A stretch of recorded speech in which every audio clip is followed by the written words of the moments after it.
es cierto?, de algunos libros, porque hay influencia de los autores, ¿ya? O del autor, ¿no es cierto?, con lo que él mismo elaboró, como Felipe lo decía, respecto de Gálatas con respecto del libro de Romanos, por ejemplo. Hay una temática transversal, pero no la misma intención, no el mismo contexto, no es la misma situación, ¿ya? Por lo tanto, todos esos elementos, todo lo que vimos hoy día, es súper importante, volviendo a lo que hemos visto en las dos clases anteriores, a la hora de yo poder comprender en profundidad, ¿no es cierto?, qué es lo que el autor nos dice, ¿no es cierto? Y además, no solo lo que el autor nos dice, sino cómo traigo eso hoy día a mi realidad actual, cómo lo traspaso entendiendo que es un principio bíblico, esa verdad absoluta, ¿no es cierto? Como lo hemos dicho cuando hemos hablado del principio, esa verdad que traspasa, que me puede servir en el Génesis y me puede servir hoy día, porque es la verdad de Dios, la verdad más profunda de Dios, que es inmutable, como ya lo hemos dicho en sesiones anteriores. La palabra del Señor no va a pasar, y eso se refiere, ¿no es cierto?, no a la palabra necesariamente a lo literal, al libro. No, a lo mejor un día cuando, no sé, pues si existe una persecución y queman el mundo entero, capaz que no haya Biblias, ya que no haya Biblia ni en el celular y no haya nada. Y no quiere decir que la palabra del Señor no pasó, la palabra del Señor, la que permanece para siempre, es su verdad. Esa verdad que puede estar escrita en piedra, puede estar escrita en papel, puede estar escrita en nuestro cerebro o en un celular, da lo mismo. Esa verdad absoluta del Señor es la que permanece.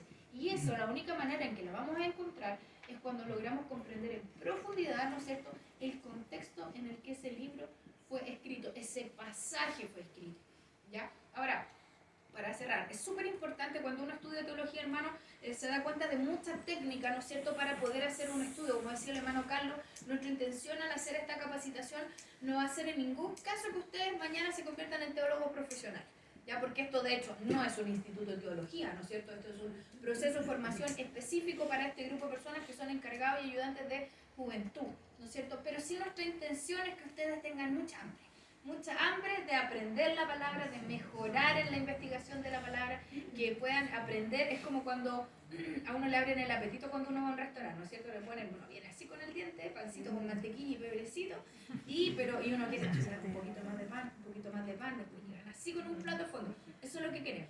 Y queremos que vuelvan al restaurante hasta el fin de sus días. ¿Ya, hermano? Así que, bien, lo dejo con mi esposito ahora, que va a haber algunos temas prácticos con ustedes bien puntuales, ¿ya? ¿O no tan puntuales? No, sí. Ya, bueno, igual te ayudamos, sí, pero oye, podemos igual después mejor revisarle el café, para que todos se vayan acercando con su café, mientras no lo manchen. No, prefiero pasar. Ya, bueno. Ya. Mis hermanos, mis queridos hermanos, en primer lugar, bueno, ya tendría que haberlo saludado adelante, pero ¿cómo están? ¿Trajeron su tarea? Sí. ¡Esa!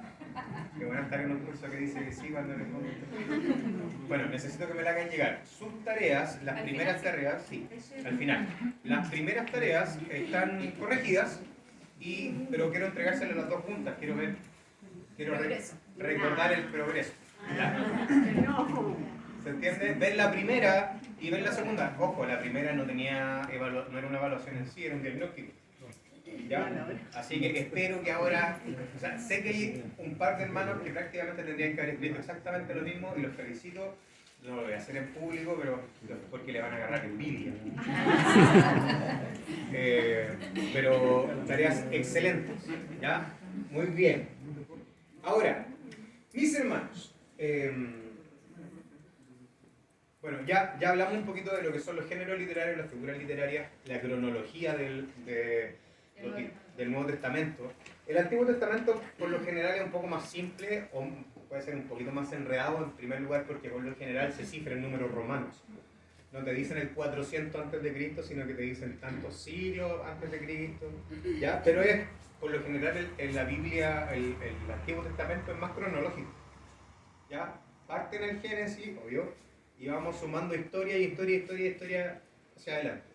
¿Ya? Hay algunos libros solamente que son mucho más variados en el tiempo, como lo son los Salmos, que fueron escritos en mucho tiempo, ¿ya? Pero los demás son como súper puntuales en su proceso de escritura.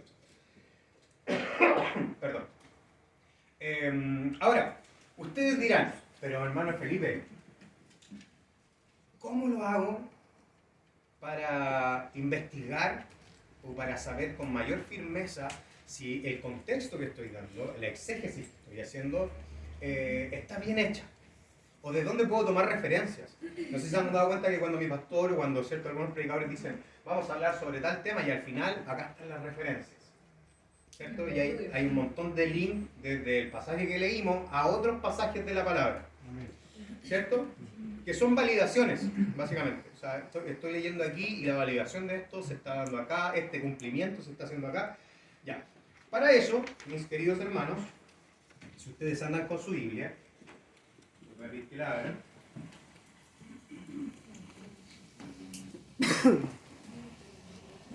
Y en la mayoría de las Biblias existen códigos, ¿ya? Que aparecen en la parte de abajo de la escritura, con letras muy chiquititas. ¿Cierto? Por ejemplo, yo voy a ver aquí uno que, si yo abro, y ojo, les doy el dato, no en todas aparecen todos, y no en todas aparece tan explícito o tan escrito. ¿Ya?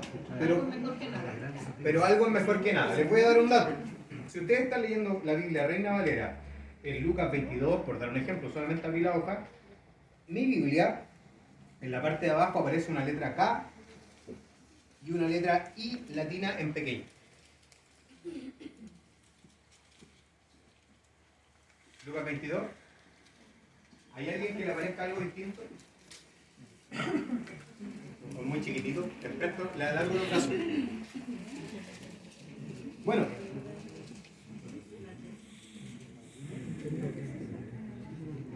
¿Lo encontraron? Lucas 22.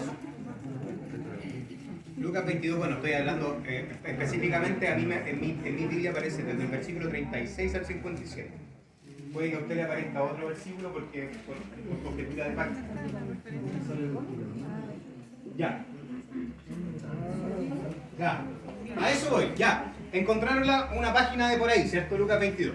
En mi Biblia, yo tengo dos citas. La letra K, que está en Isaías, la letra K, para mí, me dice que el capítulo 22, el verso 37, capítulo 22, el verso 37, está citado en Isaías 53:12.